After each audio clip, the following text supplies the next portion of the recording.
সিপাহীজলা জেলার মেলাঘর থানার অন্তর্গত পালপাড়া গ্রামে এক হৃদয় বিদারক নিখোঁজের ঘটনা ঘটেছে।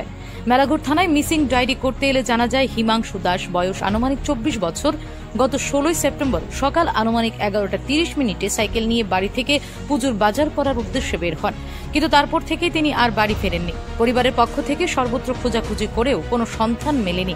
নিখোঁজ যুবকের মা শ্রীমতী মালতী বর্মন দাস অশ্রুসিক্ত কণ্ঠে জানিয়েছেন, আমার ছেলে প্রতিদিনের মতো সেদিনও বাড়ি থেকে বের হয়েছিল, কিন্তু আর ফিরে আসেনি।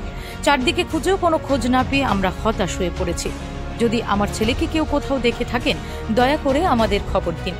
জানা গেছে যুবকের গায়ের রং শ্যামলা, উচ্চতা প্রায় 5 ফুট 4 ইঞ্চি। নিখোঁজের দিন তার পরনে ছিল সাদা শার্ট এবং ফুল প্যান্ট।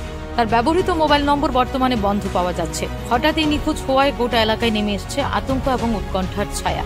স্থানীয়রা জানিয়েছেন, শান্ত স্বভাবের হিমাংশু দাসের হঠাৎ এইভাবে হারিয়ে যাওয়া একেবারেই অস্বাভাবিক।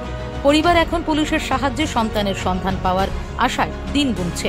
কেউ তার সন্ধান পেলে অনুগ্রহ করে দ্রুত মেলাঘর থানায় বা পরিবারের সাথে যোগাযোগ করার জন্য আবেদন জানানো হয়েছে। পরিবারের একটাই আকুল প্রার্থনা, আমাদের ছেলেটি যেন সুস্থভাবে আবার ঘরে ফিরে আসে। আমার ছেলে গেছে মঙ্গলবার, গত মঙ্গলবারে সকালবেলা 11টা, 11:30 বাজে। নাম কিটা? হিমাংশু দাস। বাড়ি কোন জায়গায়? বাড়ি মেলাঘর পালপাড়া।